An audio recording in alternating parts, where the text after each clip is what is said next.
አራቱንም የአማራ ግዛቶች ያካለሉ አዳዲስ ውጊያዎች ተደርገዋል። አሁንም በቀጠናዎቹ የመልሶ ማጥቃት እርምጃዎች ቀጥለዋል። በጎጃም ከባድ ኪሳራ ያስተናገደው ሰራዊቱ በንጹሃኑ ላይ የፈጸመው ጭፍጨፋ መነጋገሪያ ሆኗል። ገባይተኞቹ በከባድ መሳሪያ ተደብድበዋል። በወሎ የፋኖቹ ድል ከፍ ሲል ወደ ሸዋ የገባው ጦር ከባድ ምት አስተናግዷል። በጎንደር ለጎንደር ከተማ ቅርብ ርቀት ከባባድ ጥቃቶች ተፈጽመዋል። ቀዳሚ የግንባር መረጃዎቻችን ናቸው። በዝርዝር እንነግራቸዋለን። ጀነራሉ አብይ አህመድንና አጃቢዎቹን ለመጣል 4 ኪሎ መግባት አይጠበቅብንም ሲሉ ተናገሩ።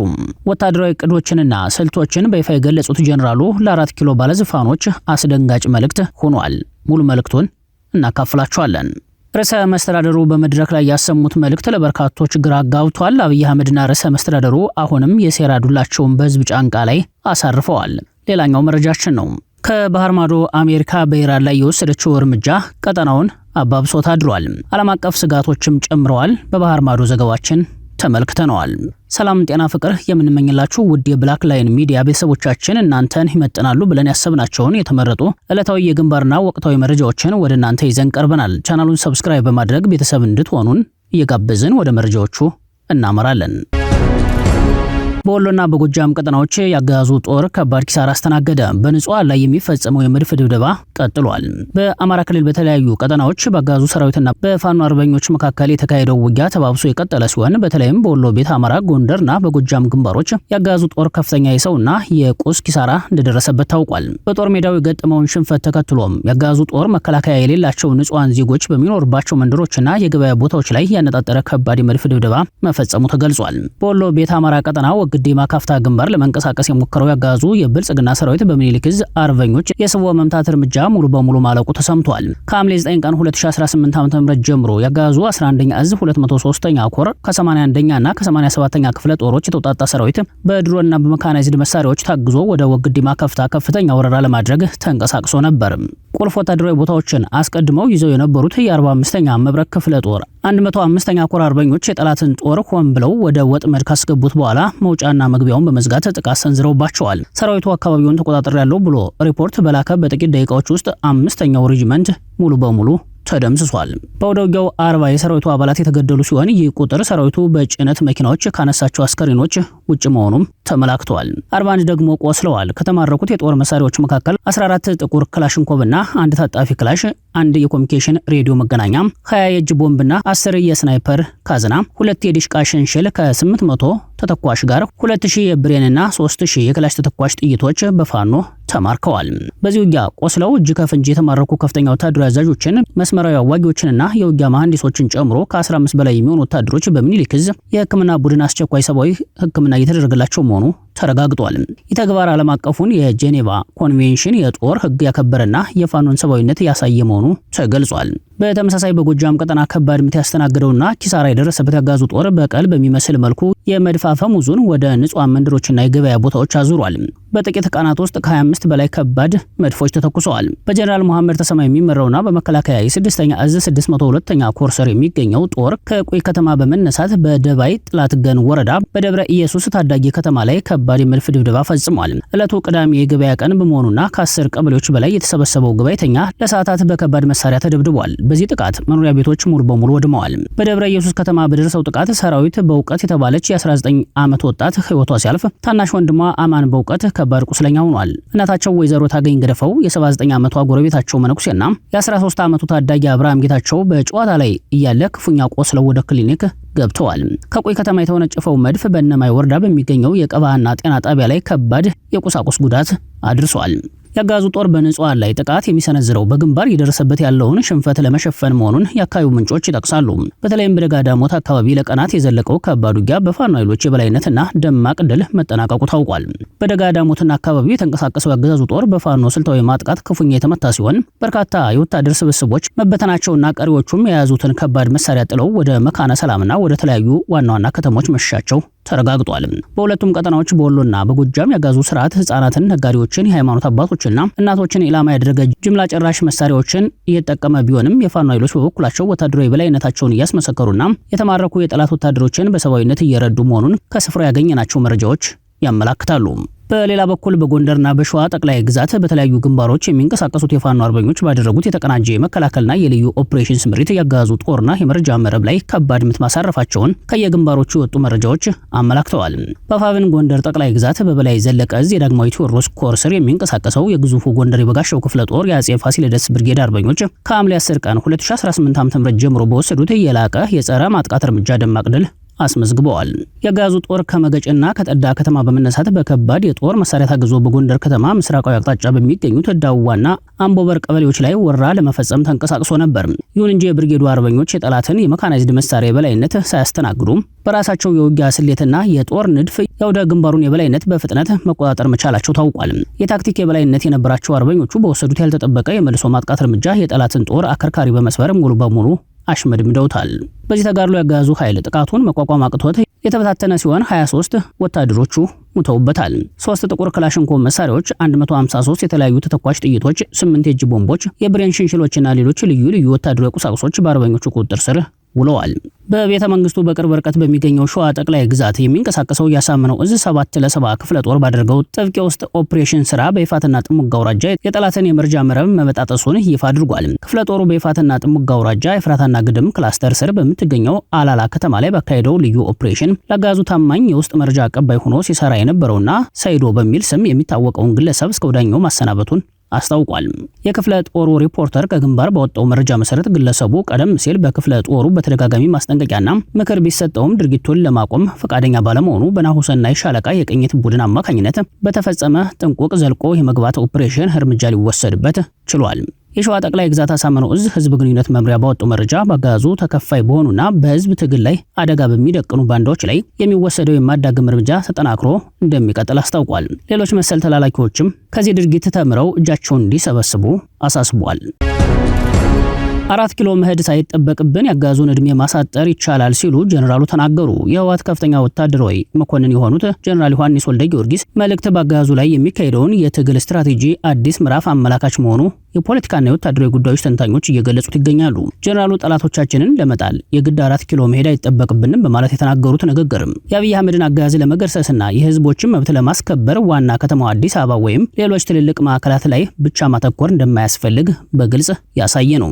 ጀነራል ዮሐንስ እኛ ካሁን በኋላ አዲስ አበባ የመሄድ ፍላጎት ወይም አባዜ የለንም፣ አዋሳ የመሄድ አባዜ የለንም፣ የኛ ዓላማ ሉዓላዊነታችንን ማስከበር ነው በማለት የትግሉን ዋና ግብ አቅጣጫ አስቀምጠዋል። ይህን አስመልክቶ አስተያየታቸውን የሰጡ የፖለቲካ ተንታኞች እንደሚሉት ያጋዙ ዋነኛ ጥንካሬና የስልጣን ማዕከል 4 ኪሎ እንደመሆኑ መጠን ትግሉን እዛ ቦታ ላይ ብቻ ለማድረግ መሞከር ከፍተኛ የሰውና የንብረት መስዋዕትነት ሊያስከፍል ይችላል። ይሁን እንጂ የአሁኑ መልእክት የሚያሳየው አገዛዙን አቅም በማሳጣት የቁጥጥር መስመሮችን በመበጣጠስና በየአካባቢው ያለውን ህዝባዊ እምቢተኝነት በማጠናከር ስርዓቱን ከተቀመጠበት ማዕከል ሳይንቀሳቀስ ማፍረስ እንደሚቻል ነው ብለዋል።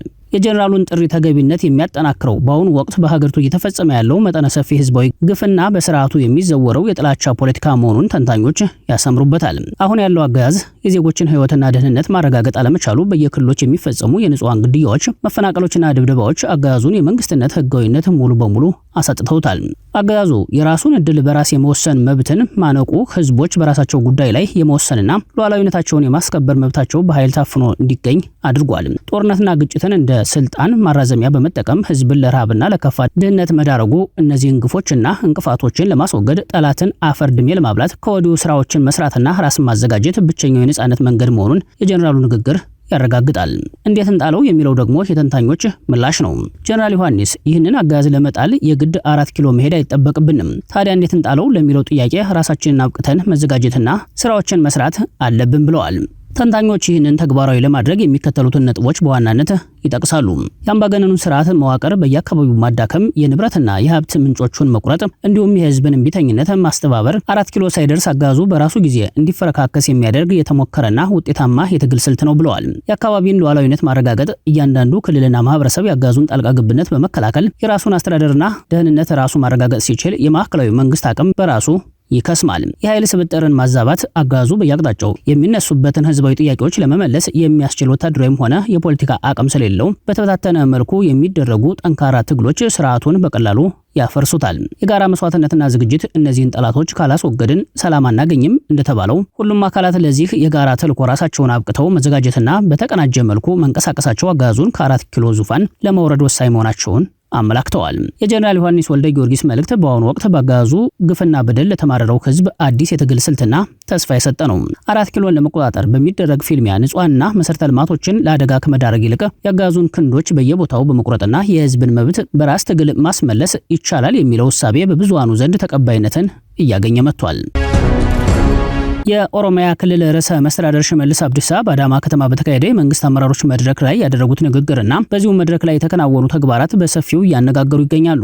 ርዕሰ መስተዳድሩ ኦሮሚያ ክልል ጠፍቶ ለማየት የሚመኙ አሉ፣ ምኞታቸው ግን በፍጹም አይሳካም በሚል ያስተላለፉት መልእክት በሀገሪቱ እየተካሄደ ካለው ሀገራዊ ምክክርና የወደፊት የክልሎች አወቃቀር አጀንዳ ጋር ተዳምሮ ከፍተኛ ትኩረትን ስቧል። ይሁን እንጂ የሽመልስ አብዲሳ ንግግርና በመሬት ላይ የሚታዩት ተግባራዊ እንቅስቃሴዎች እርስ በርሳቸው የሚጋጩና የክልሉን ውስጣዊ አካሄድ ጥያቄ ውስጥ የሚከቱ መሆናቸውን በርካታ ታዛቢዎችና ተንታኞች እያነሱ ናቸው። ሽመልስ አብዲሳ በአዳማው መድረክ ላይ በኦሮምኛ ቋንቋ ባደረጉት ንግግር የኦሮሚያ ክልል መኖርና መጠናከርን የማይፈልጉ ኃይሎች እንዳሉ ገልጸው ክልሉ ግን ይበልጥ እየተጠናከረና ውጤታማ እየሆነ እንደሚሄድ አረጋግጠዋል። ይህ ንግግር የቀረበው የክልሎች አወቃቀር ጉዳይ ለሀገራዊ ምክክር ጉባኤ በአጀንዳነት በቀረበ ማግስት መሆኑ ክልላዊ መዋቅሩን ለማስጠበቅ የተደረገ የፖለቲካ መከላከያ ስልት ተደርጎ ተወስዷል። ይሁን እንጂ ርዕሰ መስተዳደሩ የትኞቹን አካላት በስም ጠቅሰው ባይከሱም እንዲህ አይነቱ ንግግር በአብይ አህመድ ስልጣን ማራዘሚያ ሀገራዊ ምክክር ወቅት መቅረቡ በኃይሎች መካከል ያለውን አለመተማመን ይበልጥ የሚያሰፋና ብልጽግና የጋራ መግባባት ለመፍጠር እያደረግኩት ነው ያለውን ጥረት የሚያስተጓጉል በሚል ተገምግሟል። በአዳማው ስብሰባ ላይ ትልቁን ትችትና ተቃውሞ ያስነሳው ግን በክልሉ የተከናወነው የእውቅናና የሽልማት ስነ ስርዓት ነው። በአርሲ ዞን በኦርቶዶክሳውያንና በአማራ ተወላጆች ላይ ተደጋጋሚና የብልጽግናን ተልዕኮ ዘካሪ የሆኑ ጥቃቶችና ጭፍጨፋዎች መፈጸማቸው የሚታወስ ሲሆን በእነዚህ ቀውሶች ውስጥ ቀጥተኛም ሆነ በተዘዋዋሪ ኃላፊነት ያለባቸው የዞኑ ከፍተኛ አመራሮች ከርዕሰ መስተዳደሩ እጅ የአርአያነት ሽልማት ማግኘታቸው ከፍተኛ ድንጋጤና ቁጣን ቀስቅሷል። ታዛቢዎች እንደሚሉት ይህ ሽልማት የክልሉ መንግስት ለንጹሃን ዜጎች ህይወትና ደህንነት ያለውን ግዴለሽነት የሚያሳይ ብቻ ሳይሆን በጥቃቱ የተሳተፉ ወይም ጥቃቱን መከላከል ያልቻሉ አመራሮችን የሚያበረታታ ተግባር ነው ብለዋል። በአንድ በኩል ክልሉን ለማልማትና ለማጠናከር እየተሰራ ነው እየተባለ፣ በሌላ በኩል ግን በንጹሃን ደም የተጨማለቁና የህግ የበላይነትን ማክበር ያቃታቸውን አመራሮች መሸለም የአገዛዙን ውስጣዊ ሸፍጥና ድብቅ አጀንዳ በግልጽ የሚያሳይ ተደርጎ ተወስዷል። ሽመልስ አብዲሳ የአዳማ ንግግር ክልሉን ካጋጠሙት እውነተኛ የሰላምና የፍትህ ጥያቄዎች ለማምለጥ የተደረገ የፖለቲካ አቅጣጫ ማስቀየሪያ ተደርጎ ይወሰዳል። የንጹሃን ዜጎችን መፈናቀልና መገደል መከላከል ያልቻሉ መዋቅሮችንና አመራሮችን እንደ ስኬታማ ሞዴል ማቅረብ የክልሉን የፍትህ ስርዓት አሳሳቢነት ያሳያል። ይህ አይነቱ የንግግርና የተግባር አለመጣጣም በተለይም በአሁኑ ወቅት ኢትዮጵያ ወደ ሀገራዊ ምክክር እየገባች ነው በሚል አብይ አህመድ በልሳኖቹ በኩል በሚፎክርበት ወቅት በብሔረሰቦች መካከል ያለውን መጠራጠር የሚያባብስና የክልሉ መንግስት ለህዝብ ደህንነት የሚሰጠውን ዋጋ ጥያቄ ውስጥ የሚከቱ ሆኗል ሲሉ ተንታኞች ገልጸዋል። ሽመልስ አብዲሳ በተደጋጋሚ የብልጽግናን የውስጥ ሚስጥር ወደ አደባባይ በማምጣት በመድረክ ላይ እውቅና የሚሰጡ ካፍ ወለምታ እስከ የባለጊዜነት ፎከራ የሚታይባቸው መሆኑ አይዘነጋም።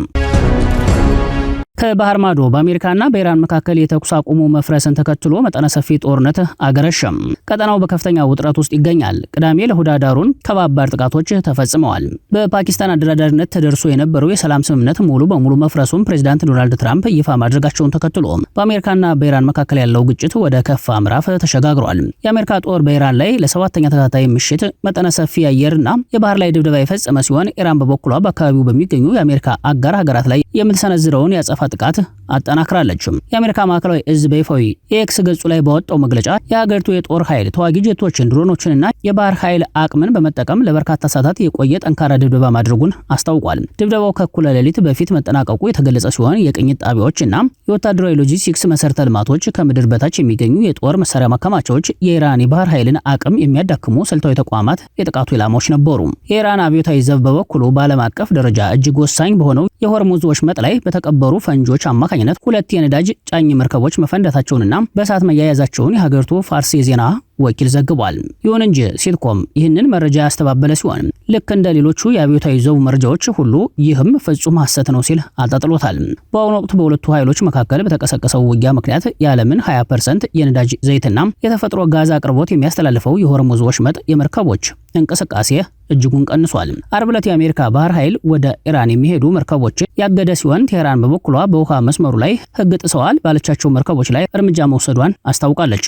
የአሜሪካን ጥቃት ተከትሎ የኢራን አብዮታዊ ዘብ ባወጣው መግለጫ የአሜሪካን ጦር ጭካኔ የሚገታ ዓለም አቀፍ ተቋም ስለሌለ ያጠቃችሁን እናንተን በተመሳሳይ መልኩ አጥቁት የሚለውን የቁርአን ትዕዛዝ ከመከተል ውጭ ሌላ አማራጭ የለንም በማለት በአካባቢው የሚገኙ የአሜሪካ አጋሮች ተጨማሪ ጥቃቶች ሊገጥሟቸው እንደሚችሉ ዝቷል። በዚህም መሰረት ቅዳሜ ዕለት በባህረ ሰላጤው ሀገራት ላይ ጥቃቶች ተፈጽመዋል። በኩዌት የኤሌክትሪክ ውሃና ታዳሽ ኃይል ሚኒስቴር እንዳስታወቀው በኢራን ሚሳኤል ጥቃት ምክንያት በሀገሪቱ የኃይል ማመንጫና ውሃ ማጣሪያ ተቋም ላይ ከባድ እሳት ተቀስቅሷል። የኩዌት እሳት አደጋ መከላከያ እሳቱን ለመቆጣጠር በደቂቃዎች ውስጥ ቢሰማራም በሰራተኞቹና በአንድ ሲቪል ላይ ከፍተኛ ጉዳት ደርሷል። በተጨማሪም የኩዌት አውሮፕላን ማረፊያ በተደጋጋሚ በደረሰበት የሚሳኤልና የድሮን ጥቃት ስጋት ምክንያት አገልግሎቱን ሙሉ በሙሉ አቋርጧል።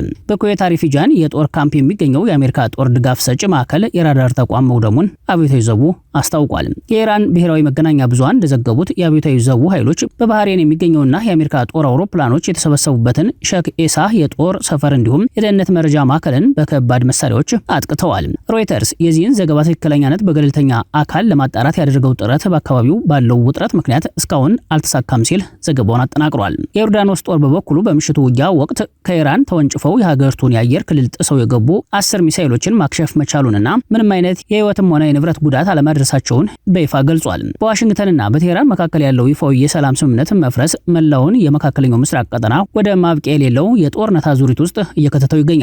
በተለይም የዓለም ኢኮኖሚ የጀርባ አጥንት በሆነው የነዳጅ ማጓጓዣ መስመር ሆርሙዝ ወሽመጥ ላይ የተጋረጠው የደህንነት ስጋትና በሲቪል መሰረተ ልማቶች ላይ እየደረሰ ያለው ጥቃት ዓለም አቀፍ የነዳጅ ዋጋ እንዲነርና ቀጠናዊ ቀውስ እንዲባባስ ሊያደርግ እንደሚችል የፖለቲካና የኢኮኖሚ ተንታኞች ስጋታቸውን እየገለጹ ናቸው።